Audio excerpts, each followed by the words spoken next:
Nah, lanjut. Oke, Iya, Pak, kita kerja nanti keras ya nanti kita hari ini. ya baru kerja keras ini sekarang. Nggak usah deh, lampunya nggak usah. Oke, sekarang saya akan cerita lagi soal filosofi coaching, Pak. Bisa diceritakan ulang tadi masalah kucingnya. Iya, jadi sekali lagi mungkin nama nama ceritanya itu adalah filosofi ekor kucing gitu ya. Jadi sebenarnya Oke. ada kucing kecil dia berputar-putar. Lalu kucing Hmm. tua datang menghampiri dan bertanya pada kucing muda itu, dia tanya, "Wahai anak muda, kamu sedang ngapain?" Lalu dia bilang, "Oh, saya sedang mengejar ekor saya," katanya. Ditanya, "Kenapa kamu mengejar Ya, ekor kamu?" "Iya, karena itu yang diajarkan di sekolah saya." Dia bilang, "Saya sekolah di sekolah filsafat kucing." Di sekolah filsafat kucing diajarkan dua hal. Yang pertama adalah yang paling utama dari seekor kucing adalah kebahagiaan, dan yang nomor dua, kebahagiaan itu letaknya di ekor saya. Makanya kenapa dari tadi saya kejar terus, saya berharap kalau seandainya saya dapatkan ekor saya, maka kebahagiaan akan jadi milik saya selamanya. Nah, kucing tua oke. tersenyum dan berkata pada anak muda itu, "Wahai anak muda, saya mungkin besarnya di gang dan mungkin nggak pernah ya sekolah filsafat kucing dan sebagainya. Tapi saya tahu memang yang paling utama daripada seekor kucing itu adalah kebahagiaan, dan saya tahu bahwa memang itu letaknya ada di ekor kita. Tapi Ya, memang saya tahu kalau saya kejar ekor saya, atau kita kejar ekor kita tidak akan pernah mendapatkannya. Tapi yang kita ya, lakukan sebenarnya hanya melakukan dua hal. Yang pertama adalah lakukan segala sesuatu dengan senang hati, nomor satu. Yang kedua, lakukan sesuatu yang bermanfaat bagi diri kita dan kucing-kucing lainnya, kalau di manusia itu dan orang lain gitu ya. Nah, maka apa ya. yang terjadi katanya, maka yang terjadi adalah kamu tidak perlu mengejar ekor kamu, tapi yang terjadi Ya, adalah justru malah ekor kamu yang akan mengikuti kamu kemanapun kamu pergi. Nah, inti dari baik. cerita ini sebenarnya hanya ingin menjelaskan apa yang saya lakukan, yaitu bahwa kalau ditanya dulu kepengen jadi juara dunia atau menjadi atlet profesional atau nanti satu saat bisa punya ini punya itu atau dikenal orang, itu semuanya nggak ada. Saya kebetulan bersyukur memang saya hanya menyukai apa yang saya lakukan.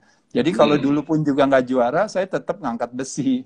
Kalaupun dulu Oh, juga nggak dikenal orang, saya tetap akan menjalankan apa yang saya lakukan hari ini. Ya, saya diet, ya. saya atur makan, saya olahraga gitu. Nah, jadi awalnya lebih ke sana, tapi memang sejak saya melakukan hal itu, ternyata hasilnya mengikuti saya. Mulai dari juara Hmm. daerah, juara wilayah, juara nasional, akhirnya juara Asia, akhirnya juara dunia. Jadi saya pikir ya Oke. itu satu hal yang saya syukuri saja sih. Jadi saya punya sebuah itikat. Itikat itu adalah sebuah hasrat tanpa pamrih namanya artinya.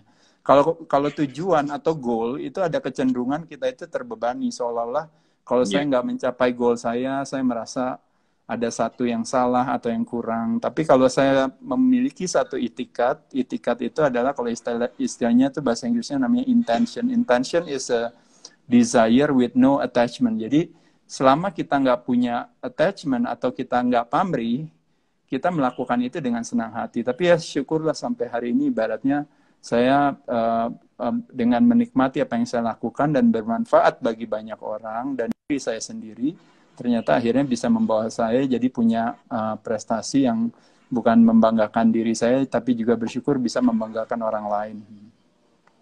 Ya. Baik, luar biasa. Saya tertarik dengan satu kata tadi tentang attention, without the way without attachment gitu ya. Itu Uh, suatu in, ya, kalau it's kita attachment atau kita intention. melekat itu kan ya It's intention, ya, bukan attention. intention ya. Intention, Pak. Ya. Intention ya. Oke. Jadi the way without attachment ya. Jadi kita nggak melekat atau apa harus terbebani dengan hal itu gitu ya ceritanya ya. Betul, Nah, betul. itu salah satu cara kita bangun mindset. Dan rupanya tadi Pak Aderai cerita tentang satu kalimat yaitu Bapak akan tetap berolahraga meskipun apapun itu mau juara, mau apa dan sebagainya. Itu sesuatu yang menurut saya Bapak melakukan olahraga itu karena memang hobi, karena passionnya. Ya, Jadi bukan betul. karena tuntutan saya harus juara, harus begini dan sebagainya. Juara itu bonus gitu ya ceritanya. Nah ini kan seringkali anak-anak muda zaman sekarang itu kan apalagi hidup di zaman sosial media. Mereka itu kalau melihat apa yang ada di Instagram, wah mudah panas, wah mudah termotivasi. Pak Ade kan ya pernah muda lah. Zaman dulu itu kan mungkin nggak ada Instagram, nggak ada sosial media, tapi mungkin lihat majalahnya orang luar, wih badannya kok bisa gede-gede. Itu kan Pak Ade juga termotivasi dong. Contohnya waktu itu. Betul, betul. Memang sekali lagi pada dasarnya menyenangkan ketika kita punya role model ya, atau kita punya sesuatu yang bisa kita lihat. Tapi memang kalau saya dari dulu mungkin ada satu hal yang kebetulan juga dulu kalau bicara panutan, oh seneng yang ngelihat orang lain badannya besar itu, tapi hanya lebih kepada saya jadikan itu sebagai motivasi untuk saya kembali ke diri saya, karena saya dulu tahu diri lah gitu. Artinya kalau ngomongin di Amerika alatnya mungkin ada 100 jenis, di Indonesia mungkin cuma ada 5 jenis gitu, jauh banget gitu. Di sana ada punya mungkin gymnya seperti apa dulu, zaman dulu tahun 80-an ya, saya mulai kan tahun 1984 gitu. Jadi teman-teman bisa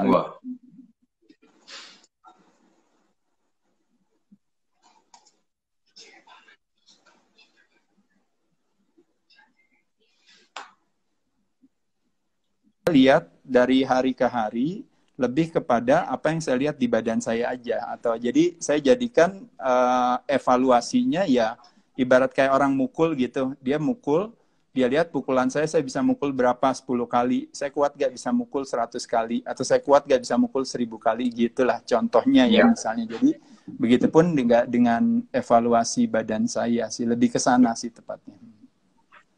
Jadi dengan keterbatasan yang ada, tapi Pak Ade itu tetap melakukan apa yang tadi Pak Ade sukai gitu ceritanya. Meskipun menjadikan orang-orang bule itu atau orang-orang barat itu, kalau mereka kan di Amerika kan sudah jauh lebih modern ya. Waktu itu sumber informasinya paling cuma dari apa? Majalah kah atau dari apa waktu tahun 84? Iya, betul. Dari adanya cuma dari majalah, sama ada beberapa dari buku, dari textbook gitu ya. Tapi memang kembali lagi ada istilah yang mengatakan bahwa katanya kan knowledge is power, tapi applied knowledge is a real power katanya. Jadi ketika sebuah pengetahuan di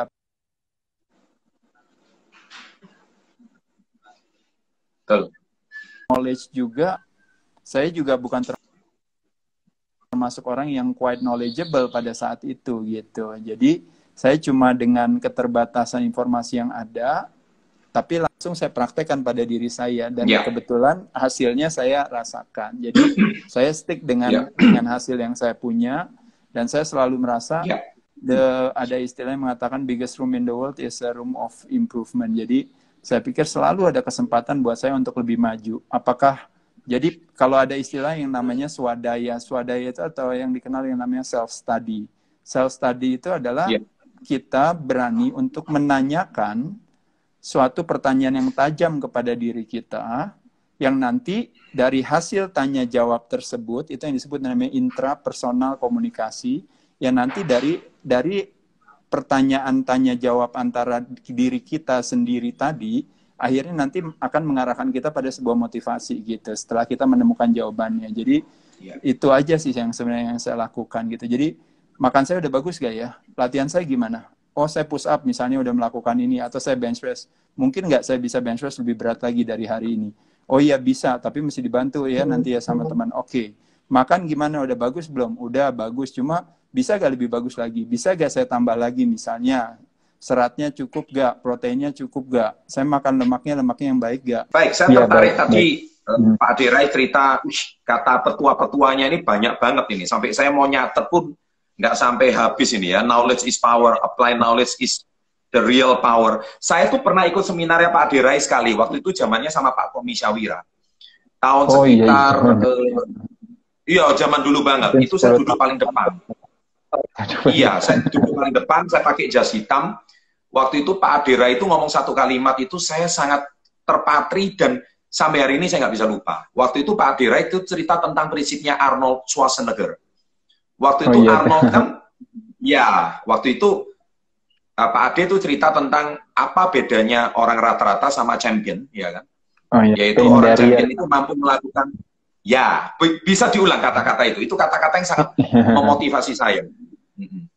Iya sih, ya sebenarnya itu hanya kita mengutip aja ya. Katanya orang bilang what's the difference between champion and orang yang mungkin tidak berhasil menjadi seorang juara. Pada dasarnya semua orang juara ya, tapi memang champion can go through pain barrier. Maksudnya pain barrier di sini tuh mungkin kalau bahasanya kalau dalam industri motivasi orang bilang ibaratnya kalau berusaha untuk striving untuk bisa lebih baik dari sebelumnya lah, intinya itu gitu. Jadi kalau bahasanya Arnold itu dia sebenarnya hanya kayak mau menjelaskan waktu kita ngangkat beban pada angkatan ke-8 ke-9 udah berat banget ya bebannya gitu. Nah biasanya kalau dia tidak punya sifat juara dia aduh berat banget ya udah dia berhenti gitu. Tapi ibaratnya kalau sedikit ada jiwa ibaratnya saya mau menginginkan sesuatu yang ingin saya mau, dalam hal ini adalah saya mau jadi juara atau saya mau punya badan yang lebih bagus dan sebagainya. Nah pada saat itulah kita bilang saya akan menikmati sedikit rasa sakit ini gitu ya, seolah-olah yang sakit sedikit ini, yang seolah-olah pain ini sedikit sakit, tapi kalau saya go through pada saat itulah ibaratnya saya akan mendapatkan sesuatu yang lebih baik. Dan bahkan berdasarkan ilmu, kalau kebetulan kita bicara ilmu secara fisiologis gitu ya, kalau kita ngomongin otot itu, otot memang terdiri dari ada namanya muscle fiber, ada tipe 1, ada tipe 2, 2A, dan 2B. Nah, kalau tipe 1 itu dilatih ringan-ringan aja, santai, itu yang terlatih adalah tipe 1, itu yang disebut namanya slow twitch fiber. Kalau kita latihan dengan beban yang berat, itu yang kena adalah tipe 2A. Nah, jadi terjadi akan, kalau bicara yang namanya muscle trophy atau otot jadi tambah berkembang, kalau dia dikasih tekanan, semakin beban semakin berat, semakin baik kan gitu ya. Jadi dia akan terjadi kenaikan 25%. Tapi di last repetition ketika kita bisa can go through pain barrier, pada saat itulah kalau teman-teman tahu, itu kemampuan otot untuk naik, tumbuh, dan berkembangnya itu bisa hampir 100%, yaitu ketika kita bisa touch namanya muscle fiber tipe 2B. Nah, yaitu adalah pada saat last repetisi itu, jadi udah sakit, udah nggak kuat, tapi kita tetap aja terus jalan terus sampai benar-benar kita namanya go to failure gitu. Kalau istilahnya anak-anak fitness itu dia latihan training to failure. To failure artinya sampai habis, sampai jatuh. Tapi jatuhnya bukan dengan tetap mempertahankan yang namanya prinsip latihan, yaitu mengoptimalkan manfaat, meminimalkan resiko. Jadi bukan berarti, oke, saya mau go through this pain barrier-nya saya mau lewatin, tapi terakhirnya jadi cedera. Nah, kan itu salah gitu ya. Tapi kita go through pain barrier, berarti tidak ada cedera di sana. Hanya lebih kepada itu benar-benar hanya prinsipnya kayak mental aja gitu. Ibaratnya, aduh saya mau berhenti, saya mau udahan. Tapi coba one more set. Kalau istilahnya di kepala saya bilang, oke, I give one more set to my girlfriend. I give one more set to my dad. Ayo satu lagi. Oke, I give one more set to my mom. Oke, satu lagi. I give one more set to Pak Chandra, my training partner gitu. Jadi kayaknya udah mau habis, tapi kita pikirin terus, saya mau kasih siapa lagi, saya mau kasih siapa lagi. Padahal badannya benar-benar udah nggak kuat. Nah, disitulah teman-teman yang saya bilang, itu yang makanya kenapa kita bilang we can go through pain barrier. Mungkin bahkan zaman dulu akhirnya kita go to the extreme, seperti contohnya misalnya dulu yang paling sering, saya sering saking latihan, terus pokoknya maunya latihan. Bahkan ibaratnya jam 12 malam, saya ada di gym, ibaratnya saya bisa bilang gini, 12 o'clock at night, I'm at the gym, everybody sleeping, that's what makes me a champion gitu. Seolah-olah kayak mentalitas Rocky gitu ya. Ya, tapi karena kita muda, ya, tapi karena kita muda memungkinkan sebenarnya memang untuk seperti itu gitu. Tapi kembali lagi, pendekatan sekarang itu juga nggak cuma pendekatan artinya keras, tapi juga harus cerdas. Kenapa? Karena dengan kombinasi keras dan cerdas, akhirnya akan tercipta satu kualitas yang baik, yang tahan lama. Tapi kalau cuma keras aja, mungkin saat itu kita bisa berhasil jadi juara, setelah juara, udah rapuh semua badannya. Cedera di sana sini apa gitu, dan terakhirnya nggak bisa ini ya, yang paling sering terjadi itu biasanya atlet-atlet bela diri ya gitu ya. Jadi saking semangatnya pokoknya latihan biar kuat ngelakuin ini. Nanti tiang pohon ditendang juga sama kakinya ya, seolah-olah oh ya katanya dulu Jean-Claude Van Damme mesti begitu ya. Jadi pohon sama tiang ditendang, terakhirnya lututnya cedera, akhirnya nggak bisa melakukan lagi. Jadi maksudnya bukan itu ya teman-teman. Nah, tapi yang bisa saya sampaikan sebenarnya ketika kita jadi seorang atlet itu ya, apalagi seorang juara itu, dia selalu punya mental di kepalanya adalah I can go through pain barrier. Kenapa? Karena barrier itu kan batas, di mana orang nggak berani ke sana. Saya berani ke sana. Nah, tapi ketika kita pain itu kita jadikan teman kita, orang bilang kok pain kok jika menjadiin teman, ya itu apakah nggak susah? Karena jawaban di kepala kita adalah apa? Because pain don't hurt. Itu jawabannya. Pain don't hurt. Ya, kalau hurt itu namanya cedera gitu. Tapi kalau pain itu lebih kepada more mentally gitu. Makanya jadi kalau istilahnya orang bilang, setiap kita latihan kita kasih stres ke badan kita. Tapi secara stresnya bukan secara mental, tapi stresnya secara fisiknya, otot dirusak. Makanya kalau otot itu is not about building up, it's about breaking down. Jadi dirusak ototnya. Nanti begitu dikasih makan dan istirahat, dia tumbuh dan berkembang. Dirusak lagi ototnya, dirangsang istilahnya namanya, distimulate, pada saat itulah ketika istirahat, dia jadi tumbuh dan berkembang. It stimulate, it's not annihilate, katanya orang bilang. It stimulate, it's not annihilate.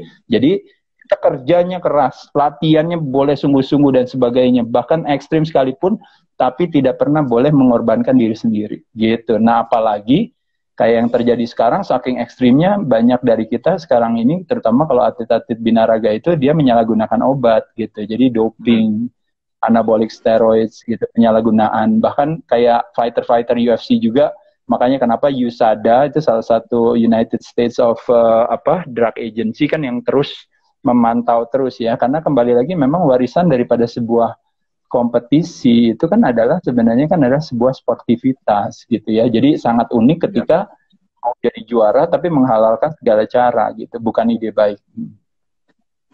Oke, luar biasa. Saya lihat Pak Ade ini kalau bicara betul-betul setiap kata-katanya itu penuh dengan filosofi. Saya lihat sudah kayaknya menyatu antara mindsetnya dengan the way of life-nya atau kehidupan sehari-harinya. Saya sangat tadi sangat tertegun ya waktu Pak Adira itu cerita tentang pain don't hurt. Everybody hate pains. Semua orang itu benci dengan rasa sakit. Semua orang itu nggak suka susah lah kalau bahasa orang sehari-hari. Yeah. Kalau bahasa finansial nggak suka miskin. Betul, ya. betul. Nah, kemudian saya juga pernah fitness, saya pernah ngangkat gayung pun nggak bisa Pak Ade. Ya kan? Jadi itu semua champion pasti melalui itu. Tapi saya terapkan itu dalam kehidupan sehari-hari sampai kalau saya mungkin ya Pak Ade. Sama, jadi ketika setiap orang cuma melihat bisnisnya besar, setiap orang melihat usahanya gede, mobilnya bagus, rumahnya mewah, perusahaannya besar. Sebenarnya punya satu chemistry yang sama dengan seorang world champion kayak kelasnya Pak Ade. Itu yang mau kita cari benang merahnya. Dan itu bisa diterapkan di semua bidang menurut saya. Dan mentality seperti ini adalah sebuah. Nah, sekarang gini, bagaimana kita tahu kalau badan kita sakit, kita tahu waktu kita mengalami kebangkrutan atau kegagalan juga contohnya. Pak Ade pernah gagal nggak sih sebetulnya? Pernah gagal jadi juara nggak? Gitu? Ya, kayaknya saya lebih banyak gagal nih dari suksesnya. Coba diceritain itu kalau bicara soal kegagalan. Karena banyak orang itu kan cuma lihat juara dunianya, prestasinya, badannya gede, bisnisnya besar, apa. Tapi kan mereka nggak lihat bagaimana proses kegagalannya. Mungkin dan apa waktu Pak Ade gagal, bagaimana cara Pak Ade menyikapinya? Ya mungkin saya bisa bilang seperti ini ya. Kalau ada istilah yang mengatakan orang yang bijaksana itu belajar dari kesalahan orang lain. Jadi mudah dan murah itu orang bijaksana. Jadi bagus banget. Kebetulan lagi waktu saya muda saya kurang bijaksana. Jadi suka nggak belajar sama orang lain. Kedua, katanya kalau orang pintar dia belajar dari kesalahannya sendiri. Nah jadi saya berusaha untuk menjadi orang yang pintar, yang cerdas. Jadi waktu saya bertanding ternyata saya kalah. Awalnya mungkin saya bisa salahin jurinya, saya bisa salahin peraturan pertandingannya, saya bisa salahin ini, itu, dan sebagainya. Tapi terakhirnya saya bilang kira-kira apa sih sebenarnya yang langkah yang saya salah sehingga akhirnya juri harus mengalahkan saya pada saat situasi itu. Dan akhirnya kita belajar kan. Nah jadi kalau orang bijaksana belajar dari kesalahan orang lain itu paling mudah dan murah. Ya paling bagus, makanya kenapa bijaksana lah. Kalau orang pintar agak sedikit mahal. Kenapa? Karena kita udah jatuh duluan. Jadi saya udah kalah duluan. Baru dari kekalahan itu saya jadikan pembelajaran. Saya bilang kemarin dietnya bener gak sih? Apa kemarin latihannya bisa gak sih lebih optimal lagi? Aduh kemarin jangan-jangan, aduh salah ya kemarin mestinya nggak usah pakai ini, apa nggak usah makan ini, pakainya ini atau makannya ini. Nggak usah latihannya nggak usah yang ini ya. Atau kemarin kayaknya sibuk latihan ini, yang latihan otot yang ini kayaknya tertinggal. Jadi lebih teknis lah kayak gitu. Itu orang pintar. Nah, orang bodoh itu tidak pernah belajar dari kesalahannya sendiri, tapi pada kenyataannya tidak ada orang bodoh. Yang ada itu adalah kenapa kita disebut bodoh, karena sebenarnya ketika kalau kita dianggap bodoh oleh orang adalah sebenarnya bukan karena kita bodoh sesungguhnya, tapi orang bodoh selalu menunjuk tangannya kepada orang lain bahwa yang salah dia. Jadi kalau yang salah mereka, berarti yang harus memperbaiki kan mereka, bukan kita. Makanya kenapa orang bodoh nggak pernah improve gitu. Nah, jadi yang mau saya sampaikan di pertanyaan Bapak tadi, jadi sekali lagi, kalau menurut saya kegagalan itu sebenarnya adalah sebuah pemaknaan. Pada dasarnya itu adalah pembelajaran yang sesungguhnya gitu. Jadi kalau saya pikir ibarat tergantung mau lihat gitu. Kayak saya aja misalnya waktu kemarin saya sempat lagi zamannya batu akik gitu, saya kan suka tuh seneng sama batu ya. Jadi saya merasa batu itu adalah bagian daripada alam. Kalau kita dekat sama alam itu memberikan kekuatan pada kita, sama aja ketika kita menapakkan kaki kita di pantai, menapakkan kaki kita di kebun di belakang rumah dengan rumput, atau menghirup udara segar, atau bermandi sinar matahari dekat sama alam. Termasuk ketika kita dekat sama batu gitu juga ya, kita bilang ada batu, kita dekat gitu sama batu, kita taruh jadi kalung atau jadi apa namanya, jadi cincin misalnya. Nah, sekali waktu saya kumpulin itu batunya udah bagus banget. Habis itu ternyata sekali waktu rumah saya dijebol orang gitu. Di Bandung diambil, termasuk jadi koleksi saya itu semuanya hilang gitu. Tapi karena saya biasa dengan menjadikan kekalahan atau kegagalan itu sebagai sebuah pembelajaran, jadi ketika waktu batu itu hilang, refleks yang ada di kepala saya itu hanya cuma berpikir, saya bilang, hari ini akan ada orang yang mendapatkan rezeki gitu. Kenapa? Karena itu. Jadi kalau bisa dibilang dia tuh nggak hilang, dia cuma pindah tangan aja gitu. Karena ketika ada orang yang bisa menikmati batu itu, dia pasti akan seneng banget. Apalagi batunya juga bagus-bagus ya dan sebagainya. Jadi kembali lagi, kalau ada istilah saya katakan kepada teman-teman sekalian adalah, kita mau merubah hidup kita kadang-kadang susah. Kita mau merubah dunia kadang-kadang susah. Tapi apa yang paling gampang yang bisa kita lakukan itu adalah merubah cara pandang kita terhadap hidup kita, merubah cara pandang kita terhadap dunia, maka dunia dan hidup akan berubah kepada kita. Jadi intinya kalau ditanya, you wanna change the world? You wanna change your life? Just change the way you look at things, and the things you look at will change. Makanya dia akan berubah kalau kita punya opsi cara pandang yang lebih menguatkan hati. Begitupun juga dengan kondisi saat ini ya teman-teman ya, dalam situasi yang berat sekarang ini, unemployment, social isolation ya, lalu belum lagi pola hidup banyak masyarakat di rumah yang kurang sehat, lalu akhirnya nanti banyak depres, ketinggalan ini apa dan sebagainya. Jadi yang dibutuhkan benar-benar adalah kita tidak memungkinkan untuk takut dan cemas, karena takut dan cemas itu prinsipnya adrenal system yang take over, pada saat itulah immune system nggak akan bekerja dengan optimal. Apalagi kalau kita dengan nafas yang tersengal-sengal ya, dengan kitanya panik gitu dengan situasi yang ada, otomatis badan akan merasa terancam. Nervous system kita didominasi oleh yang namanya sympathetic nervous system, jadi modenya itu adalah fight or flight. Jadi membayangkan kita itu tuh benar-benar lagi stres. Bahkan kalau teman-teman tahu, ketika kita stres, kita menciptakan yang namanya inflamasi. Makanya terjadilah hormon kortisol hadir, atau hormon stres hadir, akhirnya nanti liver kita mengirim kolesterol, kolesterol akan membuat plak sebagai antiinflamasi, terakhirnya jalannya jadi sempit, kerja jantung jadi lebih berat, kitanya jadi tersengal-sengal, terakhirnya kita bilang, aduh jangan-jangan saya kena COVID nih gitu ya, napasnya susah gitu. Jadi yang salah paham itu adalah ketika kita tidak menyadari bahwa kadang-kadang yang sesungguhnya itu adalah ketika kita kelaparan akan arti dan makna. Nah, makanya kenapa tadi saya katakan sama Pak Chandra, balik lagi, memang segala sesuatunya pemahaman adalah fondasi daripada sebuah kepatuhan. Nah, jadi kalau sesuatu yang kita pahami, maka nanti masalah soal disiplin, konsistensi, lalu kita mau fighting, mau berjuang dalam situasi apapun seperti hari ini, kita bisa lakukan kalau kita punya sebuah pemahaman. Tapi kalau kita tidak punya pemahaman, akhirnya kita punya kebingungan, makanya yang terjadi seperti hari ini. Akhirnya terjadilah sebuah ketergantungan. Padahal warisan pola hidup sehat adalah kemandirian. Apa yang kita fokuskan di sana, tenaga kita tersalurkan. Sekarang kita sibuk berfokus kepada penyakit, ketimbang fokus kepada kesehatan kita, kepada immune system, kepada immune health. Kita sibuk memberikan puja-puji pada namanya penyakit itu sendiri, tapi lupa memberikan puja-puji atau keagungan atau kecerdasan tubuh kita sendiri.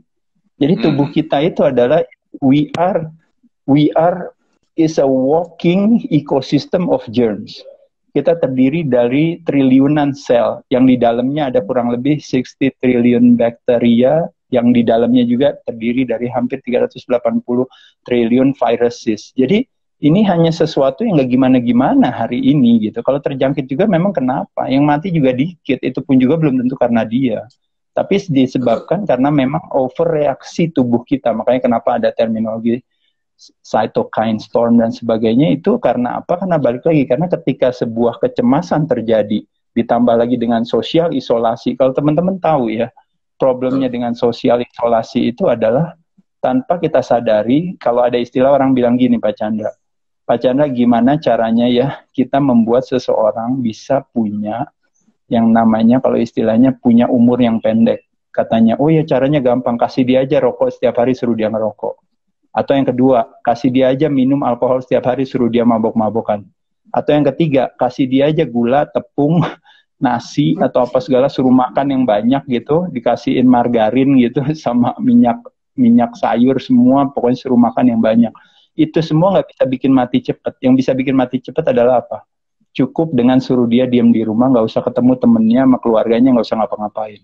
Mati dia langsung. Nah, pasti. Itu yang terjadi hari ini, yang ceritanya diatasnamakan dengan harapan ceritanya mau menyehatkan sebagai salah satu policy daripada public health. Ini makanya kalau bisa dikatakan sebenarnya ironis gitu. Karena pertama sosial isolasi, kedua masalah ekonomi, unemployment, ketiga akhirnya depres orang-orangnya. Ketika orang-orangnya depres, akhirnya banyak orang menyalahgunakan obat juga kadang-kadang. Nah, kalau salah satu obat yang banyak dilakukan sama orang seperti antidepresan atau anti-anxiety, nanti ada kandungan-kandungan tertentu yang memiliki side effect yang membuat imun sistemnya menjadi lebih drop lagi. Dan begitu ketika kita sakit nanti, gara-gara semua, mulai dari mental health-nya kita turun semuanya, pola hidupnya juga kita jelek karena kita ada di rumah, karena kita nggak bisa keluar, nggak bisa kena sinar matahari dan sebagainya. Nah, pada saat itulah akhirnya kita sakit. Begitu masuk rumah sakit, akhirnya apa yang terjadi, teman-teman sekalian? Begitu sampai kenapa-napa, kita nanti kenanya adalah apa? Ketika kita meninggal, dijadikan sebagai materi baru lagi untuk takutin lagi gitu. Jadi kita masuk ke dalam yang namanya cycle of itu tadi gitu. Jadi sesuatu yang sebenarnya bukan ide yang baik, tapi kembali lagi ya seperti saya katakan, ini saat ini kayaknya dunia melakukan hal itu. Nah, jadi saatnya juga untuk dunia untuk bisa punya evaluasi untuk melihat ya, mau seberapa lama kita melakukan hal ini. Dalam waktu singkat sih boleh saja, tapi saya rasa kalau untuk di Indonesia, untuk sampai Lebaran saya rasa udah cukup lah ya. Setelah itu kayaknya udah saatnya kita untuk punya kecerdasan sendiri untuk melihat bahwa itu yang istilahnya kalau teman-teman bilang itu kita take ownership. Take ownership itu apa? Kalau saya yang berbuat, saya yang bertanggung jawab. Kalau saya yang melakukan sesuatu, maka saya yang akan hidup dengan konsekuensi pilihan itu. Nah, problemnya sekarang ini adalah kita rokok jalan terus, makan sembarangan, olahraga enggak. Sekarang terakhirnya kita berharap orang lain diam di rumah supaya saya sehat. Itu nggak nyambung gitu.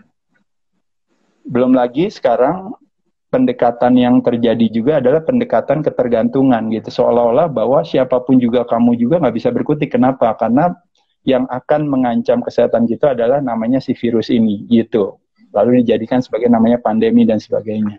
Terlepas daripada kalau pandemi itu harusnya seluruh dunia dan seluruh manusia kena. Tapi ini unik, kenanya cuma kota-kota tertentu atau negara-negara tertentu. Bahkan sama anak kecil pandeminya nggak mau, kan lucu gitu kan. Masa milih-milih gitu ya. Jadi pada saat itulah akhirnya butuh satu pemahaman dan juga pengetahuan yang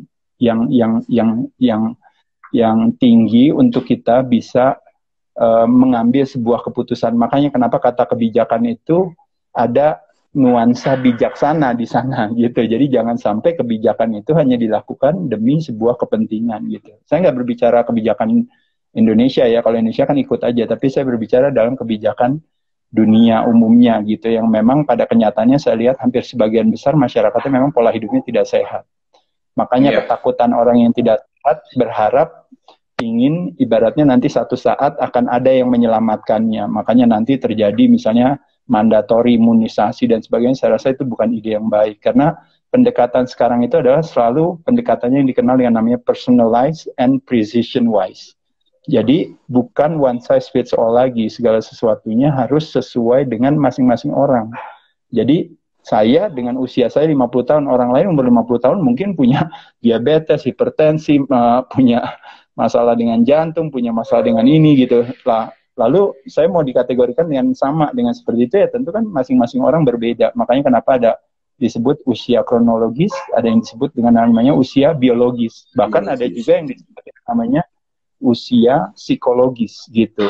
Jadi setiap orang dari kita itu tidak bisa disamaratakan, terutama dalam hal kesehatan. Jadi bukan ide yang baik. Jadi mudah-mudahan Indonesia bisa cepat pulih dengan cara apa? Saya rasa adalah dengan cara meningkatkan sebuah kecerdasan akan kesehatannya dan pemahaman akan sehatnya yang lebih tinggi. Jangan sampai orang yang mengambil keputusan tentang kesehatan justru orang yang sama sekali nggak tahu tentang sehat, sehingga akhirnya menyerahkan itu kepada dunia kesakitan untuk bilang bahwa jawabannya adalah ibaratnya kita nggak bisa berkutik karena adanya virus, terakhirnya nanti jualannya hanya obat, ventilator, vaksinasi, dan sebagainya. Bukan ide baik. Di satu sisi dunia medis sangat bagus ya dalam arti ketika kita punya nuansa kecelakaan, orang tua, dan sebagainya. Tapi warisan pola hidup sehat tetap adalah kemandirian, bukan ketergantungan. Keren. Tapi ini dari sebuah cara berpikir seorang juara dunia ini ya guys ya. Tapi Pak Ade sampai pemikirannya sudah sampai sejauh ini, sampai akhirnya gara-gara pandemi ini kita bisa ngobrol ini Pak Ade. Bisa menginspirasi orang banyak. Gini, Pak Ade selain kan juara dunia tuh terakhir kalau nggak salah tahun 99 ya? Tahun 2000 ya. Tahun 2000-an ya? Terus udah retire lah ya, istilahnya sebagai atlet itu udah retire gitu? Atau gimana? Istilahnya itu apa? Ya kalau retire dalam hal kompetisi aja. Jadi tidak bertanding. Ya dalam hal kompetisi retire. Tapi dalam hal pola hidup sehat, ya sama aja. Sampai hari ini diet juga, latihan juga gitu ya. Oh, luar biasa. Pak Ade itu masih setiap hari itu nggak makan nasi goreng gitu, cuman makan dada ayam gitu aja, atau gimana?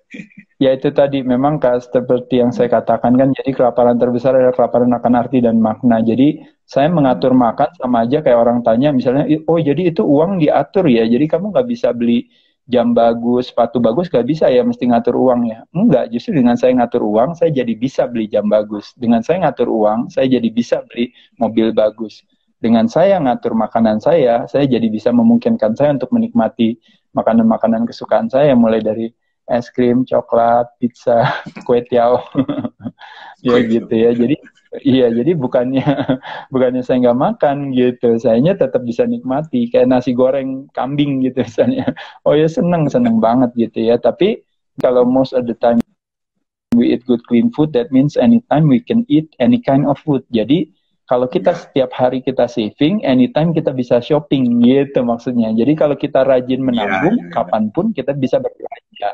Nah dalam hal ini belanjanya itu adalah tadi anytime kita dieting, kalau most of the time kita dieting, jadi anytime kita bisa cheating gitu maksudnya gitu. Oke. Baik, menarik sekali. Nah sekarang gini, yang saya mau tanyakan ini mungkin nggak banyak orang bertanya, karena mungkin yang saya tanyakan ini kan karena kita ini juga channel bisnis, channel motivasi, sama channel entrepreneur ya.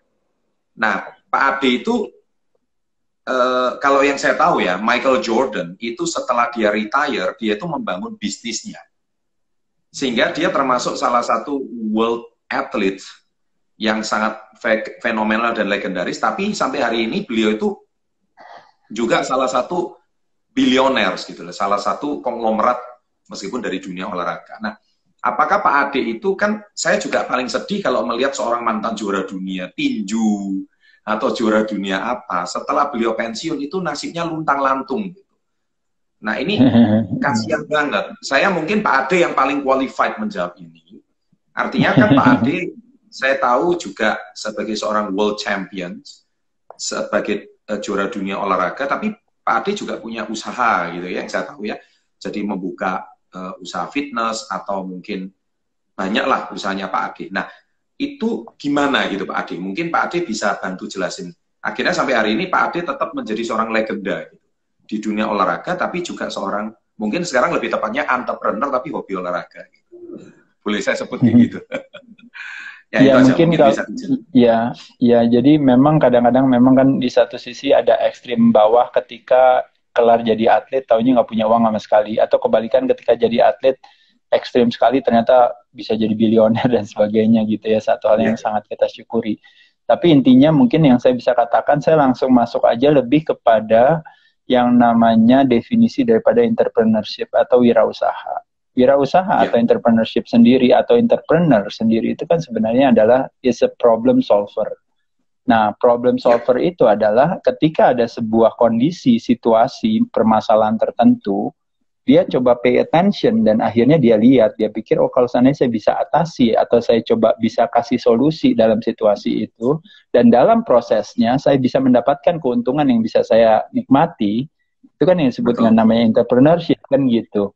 Nah jadi saya kalau ditanya, oh kelar kompetisi ini apa, mau jadi pengusaha apa, juga sama seperti saya katakan, saya tidak pernah menganggap diri saya pengusaha atau apa, tapi saya selalu merasa, saya pikir ada banyak-banyak hal tertentu yang ada. Waktu pertama kali saya mulai fitness, buka fitness center juga, itu tepatnya tahun 1997 waktu itu ya. 96-97 lah, itu udah lama sekali.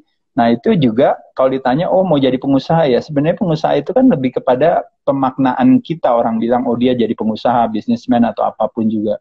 Tapi kebetulan pada saat itu, kenapa saya mau bikin gym? Karena waktu itu, di tahun sekitar 90-an itu, 90 akhir itu, kalau gym ada yang bagus, biasanya harganya mahal, dia biasanya relate-nya sama hotel berbintang ya, kadang-kadang mungkin ada di kantor-kantor tertentu yang bagus ini apa. Sedangkan kalau yang harganya murah, gymnya biasanya nggak terawat, nggak teratur.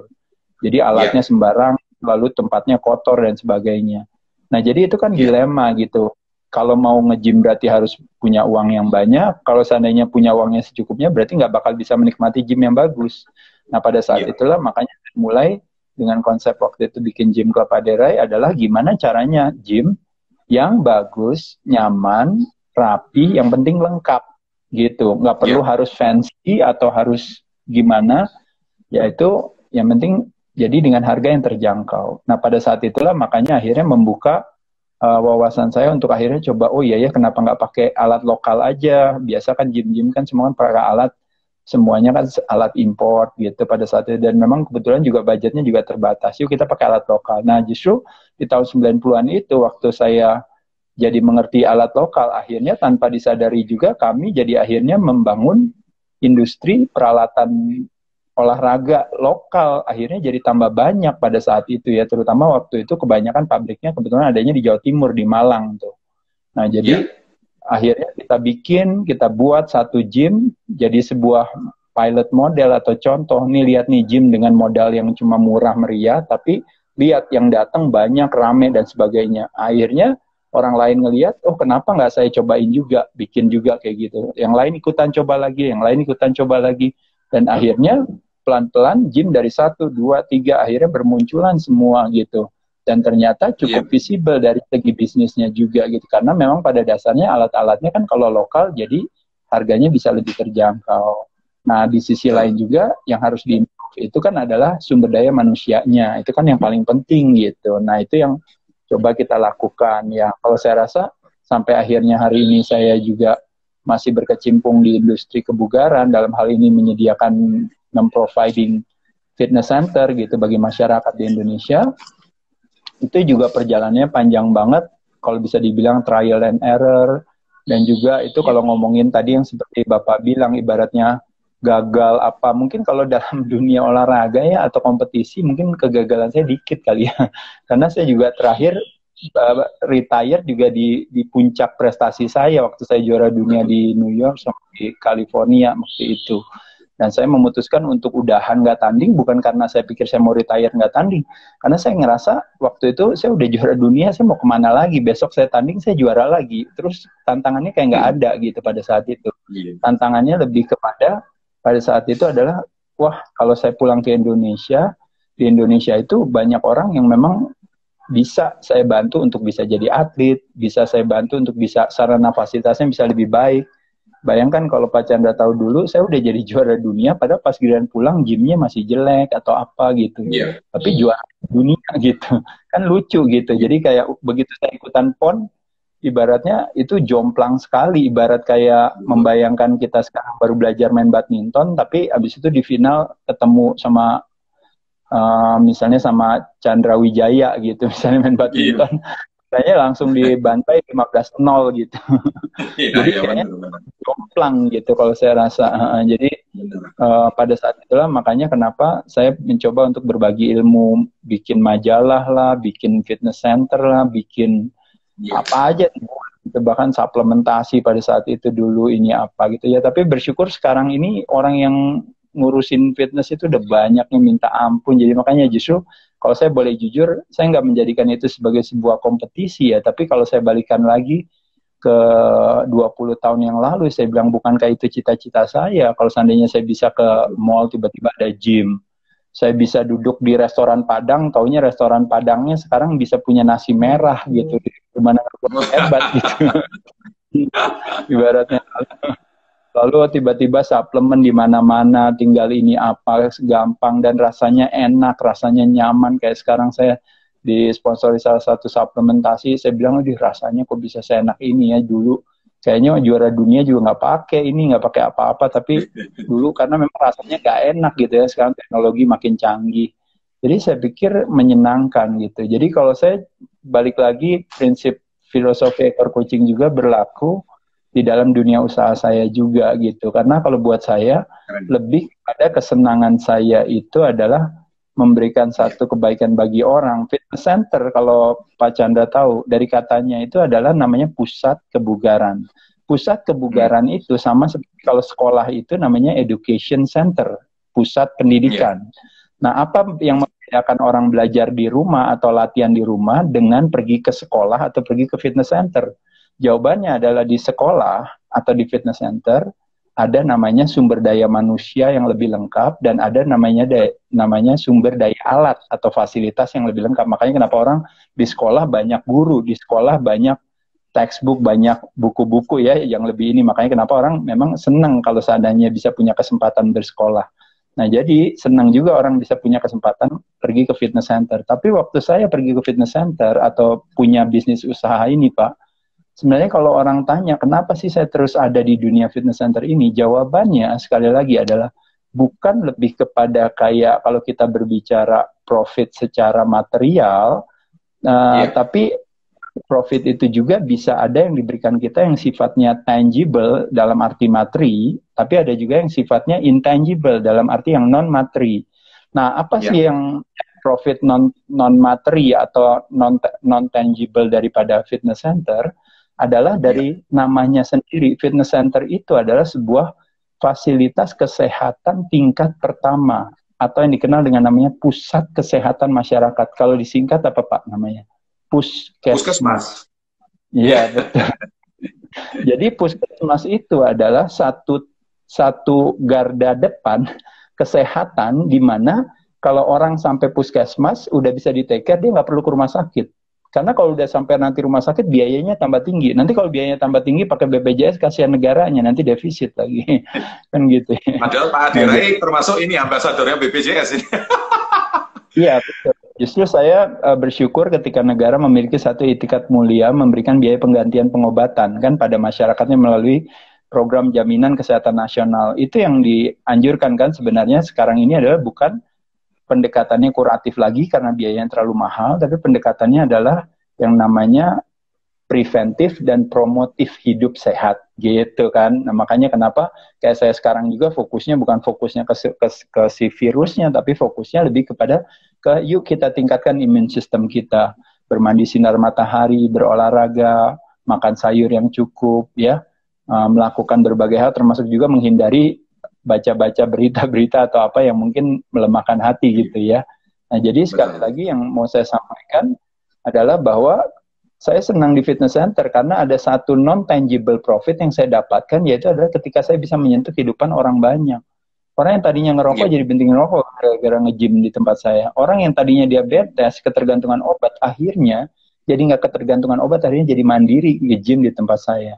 Orang yang tadinya hipertensi, tekanan darah tinggi, yang tadinya resistensi insulin, yang tadinya punya masalah dengan livernya, dengan apanya, sekarang begitu dia nge-gym, ternyata pola hidupnya menjadi lebih sehat. Ibu-ibu yang pola hidupnya jadi lebih sehat, akhirnya dia bisa ajak suaminya datang. Begitu suaminya datang, akhirnya anaknya ikutan datang juga. Jadi kita bisa melihat sebuah puskesmas yang sederhana, yang margin keuntungannya hanya cuma 15%, Pak. Di sisi lain, tapi kalau lihat daripada profit yang namanya non-tangible itu benar-benar lebih dari 100% itu. Melihat orang lain, kita rubah hidupnya gara-gara kita, itu sesuatu yang menyenangkan. Nah, itu kepuasan batin ya? Ya, saya rasa ya itu tadi gitu ya. Kalau mau ngomongin kayak mau dapat keuntungan lebih banyak, ya seperti saya katakan tadi, punya tanah di Bali, ibaratnya udah beli lama, tiba-tiba dibeli orang, itu untungnya bisa sampai 10 kali lipat gitu, tapi nggak ada rasanya gitu. Tapi di satu sisi, waduh lihat tuh uangnya berlimpah-limpah kan. Buktinya dulu saya lagi beli hanya cuma satu are, cuma berapa? Cuma 500.000 gitu. Sekarang satu are tiba-tiba udah, misalnya udah berapa? Udah 10 juta gitu ya, atau 20 juta gitu. Itu kan keuntungannya luar biasa kalau di sini. Tapi pembelajaran yang kita dapat apa sebenarnya? Hanya lebih kepada bahwa menjadi murid daripada sebuah antisipasi. Dan itu yang mungkin saya bisa pelajari dari kebaikannya dunia properti, yaitu adalah apa? Kalau kita cerdas akan bisa melihat tempat jin buang anak dulu, tanahnya nggak ada nilainya, nggak dihargain orang, tapi kita siap beli, gitu, karena kita merasa bahwa nanti dalam durasi tertentu akan terjadi satu apresiasi, gitu ya. Nanti pasti akan bisa naik. Sebenarnya teman-teman sekalian, ibaratnya ini yang mau saya sampaikan, yaitu adalah kamu cerdas berinvestasi di tanah, di rumah, kamu cerdas berinvestasi di falas, di saham, tapi kamu lupa untuk cerdas berinvestasi di tubuh kamu sendiri, gitu. Makanya ketika kita nggak berinvestasi dengan tubuh kita sendiri, makanya hari ini terjadilah sebuah kebingungan. Makanya apa-apa takut, ini takut itu takut, terakhirnya sakit beneran. Apa yang kita fokuskan di sana, tenaga kita tersalurkan gitu.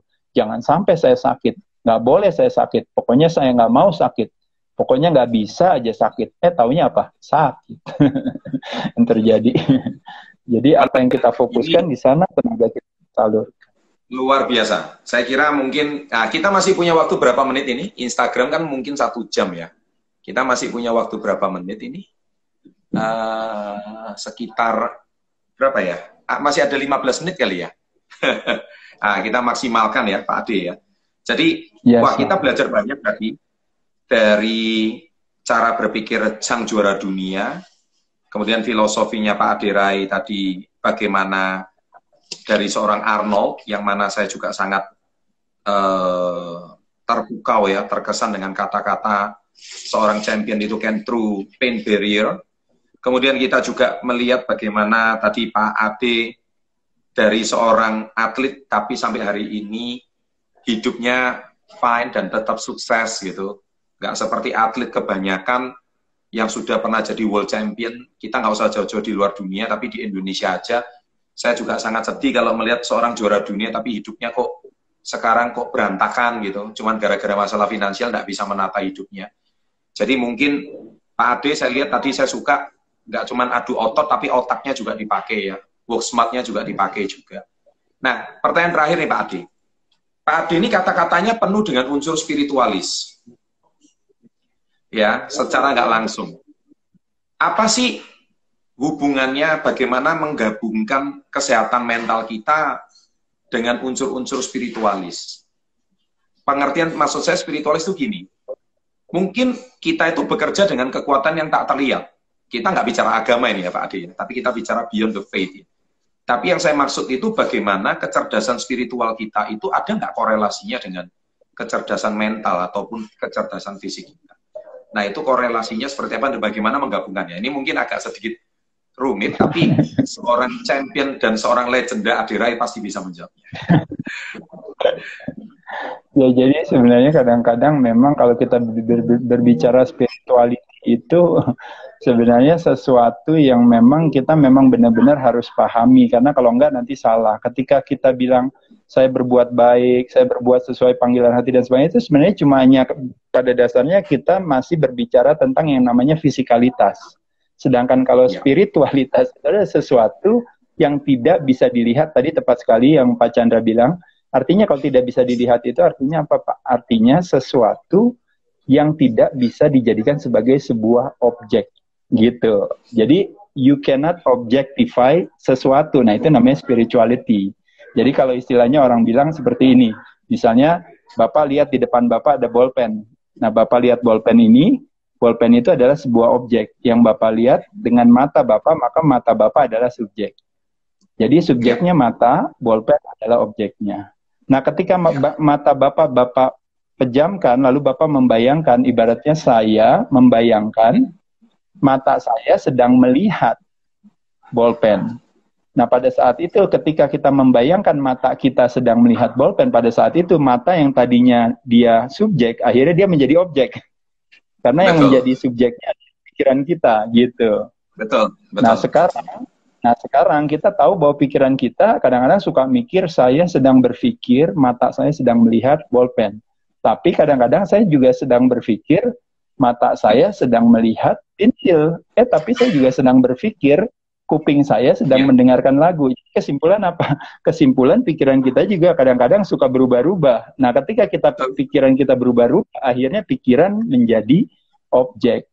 Nah sekarang pertanyaannya, siapa subjeknya gitu? Nah itulah yang disebutkan spirituality gitu. Yes, nice answers. Ini jawaban dari seorang legenda ini memang hebat gitu. Sekarang gini, secara nggak langsung Pak Adirai ini adalah Bapak Binaraga Indonesia, kalau saya boleh bilang. Karena di zaman Indonesia itu belum ada seorang world champion, Bapak itu termasuk menjadi semacam kalau lari itu Roger Bannister-nya gitu. Sebagai orang yang betul-betul memecahkan rekor dunia pertamanya yang membelalak mata orang. Dan sekarang kalau dunia fitness siapa yang nggak kenal seorang Adirai? Itu luar biasa. Dan bukan cuma dunia fitness menurut saya. Filosofi kata-kata dari ini bukan sembarang pujian. Bukan, tapi saya sendiri dapat manfaat dari apa yang pernah Pak Adirai. Meskipun itu secuil, tapi itu berdampak terhadap apa yang pernah saya lakukan. Dan itu saya percaya hari ini sebuah kata spiritualitas itu demikian cepatnya berubah kalau kita tentang ilustrasi tentang objek dan subjek itu tadi. Nah, saya percaya hari ini seorang Pak Adirai bisa menjadi sebuah legenda di dunia olahraga binaraga, tapi yang tidak dilihat oleh orang itu adalah mindsetnya atau cara berpikirnya yang sebetulnya itu di dunia bisnis pun juga bisa berhasil. Di dunia spiritualitas kalau biasanya binaraga itu galak atau serem gitu mukanya, tapi Pak Adirai itu kalau serem itu waktu tandingnya aja gitu loh. Tapi kalau sekarang gini ngomongnya kayak guru agama ini jadinya ini. Kayaknya saya lagi diceramai ini. Ini loh, yang saya lihat perpaduan inilah yang jarang ditemukan di sosok seorang olahragawan. Saya kira kata-katanya itu penuh dengan wisdom, penuh dengan sebuah kebijakan. Nah itulah tadi kenapa saya tergoda untuk bertanya unsur spiritualitas. Nah, tadi Pak Adirai udah sangat menjelaskan tentang definisi spiritualitas menurut Pak Adirai.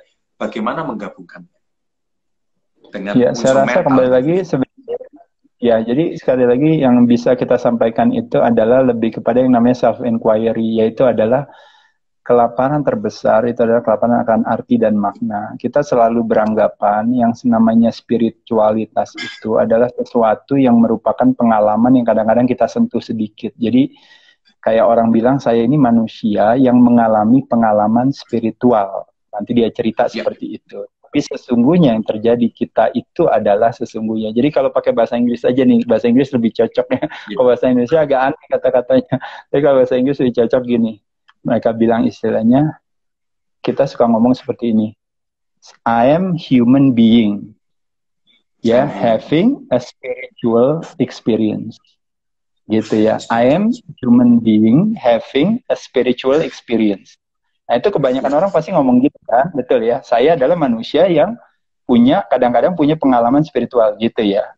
Nah, tapi yang ingin saya jawab dari pertanyaan Pak Chandra adalah saya mau kasih tahu, kelaparan terbesar adalah kelaparan akan arti dan makna. Jadi ketika kita tahu arti dan makna ini, nah, who am I? Itu adalah salah satu pertanyaan yang sesungguhnya, yaitu adalah apa? Jawabannya adalah, I am a spiritual being having a human experience. Itu yang sesungguhnya gitu. Gitu. Jadi si Aderai itu hanya sebuah peran yang saya mainkan gitu, yang pada saat nanti yang namanya Anamaya Kosha ini selesai, badan saya ini, kumpulan daripada akumulasi makanan yang saya makan ini selesai, nah nanti itu udah habis, tapi sayanya akan tetap menjadi saksi daripada perjalanannya selanjutnya gitu. Karena we are not being having a spiritual experience, but we are spiritual being having a human experience. Dan tentu sesuatu yang didasari dengan sesuatu yang tak nampak atau sesuatu itu menjadi satu inner soul, kekuatan inner power yang mendasari dari segala fisik dan mental kita. Karena a spiritual being itu tadi. Betul, jadi apa eksekusi dari pemahaman ini atau apa eksekusi daripada dengan kita jadi paham ngerti dengan situasi ini, akhirnya kita bisa bilang bahwa akhirnya kita nggak perlu GR dengan apapun gitu. Karena pada dasarnya ibarat sebuah layar, kadang di filmnya bisa jadi superhero, lalu nanti filmnya bisa jadi film yang dramatis dan tragis, filmnya bisa jadi komedi, lucu dan sebagainya, filmnya bisa seperti apapun juga. Tapi ketika sebuah film itu mengalami yang namanya tsunami sampai mematikan banyak orang, tetap saja layarnya itu tidak pernah tersentuh sama air sepercik pun. Begitupun juga ketika di film itu ibaratnya terjadi kebakaran yang begitu besar, tetap saja layarnya tidak akan pernah robek sekecil pun gitu. Karena dia adalah saksi daripada itu semua. Jadi kembali lagi saya katakan, kenapa orang biasanya kadang-kadang selalu akhirnya jadi seolah-olah tinggi hati atau lupa diri dan sebagainya, karena dia berpikir dia ini adalah badannya dia. Dia pikir dia ini adalah isi pikirannya dia. Pada kenyataannya adalah sebenarnya badannya dia, pikirannya dia, segala sesuatu yang bisa kita lihat adalah sebuah objek. Dan ketika objek itu ada, itu pasti bukan kita. Gitu. Ya, keren. Saya sangat menarik dan rupanya itulah rahasia seorang Pak Aderai bisa menjadi world champion, dan itu tidak terlepas dari filosofi atau pemahaman beliau terhadap pemaknaan kehidupan ini. Jadi jangan sampai guys Anda lapar akan arti dan makna seperti kata-kata Pak Aderai tadi. Dan kita tutup dengan sebuah kata yang sangat keren.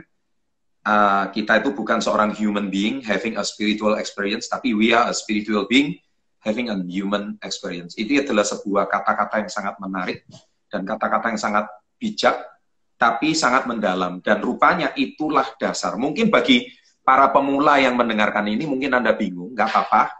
Tapi kita ini kan orang tua ya Pak Aderai. Menyemangati yang generasi muda nih Pak Aderai. Kita ini orang tua tapi jiwanya muda banget. Lihat Pak Aderai ini usianya baru 50 ini ya, kalau nggak salah tahun ini ya. Ya baru Pak. Ini kalau orang-orang ngomong ini kakek-kakek penipuan ini. Kakek-kakek yang usianya masih sekarang 30 ini kayaknya masih seger banget. Nah itulah. Jangan sampai badannya apalagi kalau dibuka, waduh bisa grogi tuh semua anak-anak gitu. Pak Aderai, terima kasih atas waktunya. Saya sangat bersyukur banget atas sharing yang sangat berkualitas, dan sharing-sharing seperti ini yang dibutuhkan di saat pandemi seperti ini. Karena di semua media hampir semuanya menceritakan ketakutan, stres, menakut-nakutin orang, dan itu menurunkan imun sistem kita. Tapi dengan sharing seperti ini itu akan menguatkan inner health kita, our soul, our body, our mind, ya, itu sesuatu yang sangat dibutuhkan. Dan tentunya saya kira kalau tips-tips kebugaran, tips-tips suplemen, saya kira sudah sangat banyak Pak Ade Rai membahas hari ini. Saya nggak akan bahas itunya, tapi saya akan membahas tentang kata-kata yang tak terlihat atau jarang mungkin dibahas di channel lain atau di media lain. Dan hari ini kita beruntung bisa mengulik, sharing dengan beberapa prinsip kehidupan dari Pak Ade Rai, tapi dan itu sangat luar biasa. Dan ini saya mohon izin akan saya upload di channel YouTube. Ya, saya ambil dari Instagram ini. Pak Ade Rai ada channel YouTube? Ada channel YouTube-nya? YouTube saya Dunia Ade Rai, iya. Dunia Ade Rai. Dunia Ade Rai. Baik, nanti saya suruh subscribe di Dunia Ade Rai karena sangat berhubungan. Semoga channel YouTube-nya nanti kalau saya ke Bali saya main ya ke pusat kebugarannya ya sama Pak Asad juga ya. Iya. Oh, iya. Dengan senang hati. Atau kalau yang dekat ke Bandung aja. Saya ada di Bandung sama Bali kok. Jadi lebih sering PP ya, Bandung Bali PP gitu ya. Ya, ya. Tapi memang di Jakarta ya. Iya, udah nggak di Jakarta. Iya. Baik. Kalau saya di Surabaya Pak Ade Rai. Saya di Surabaya. Jadi nanti. Iya di Surabaya. Iya lebih dekat ke Bali lah. Ya, saya gampang lah. Nanti setelah pandemi saya pasti akan silaturahmi sama Pak Ade Rai. Nanti kita akan sharing lebih banyak lagi. Thank you. Sukses selalu. Kalau di channel saya selalu tutup dengan salam hebat luar biasa, Pak Ade Rai. Boleh kita ikuti salam hebat luar biasa? Oke, salam hebat luar biasa. Salam hebat luar biasa. Salam hebat luar biasa. Terima kasih.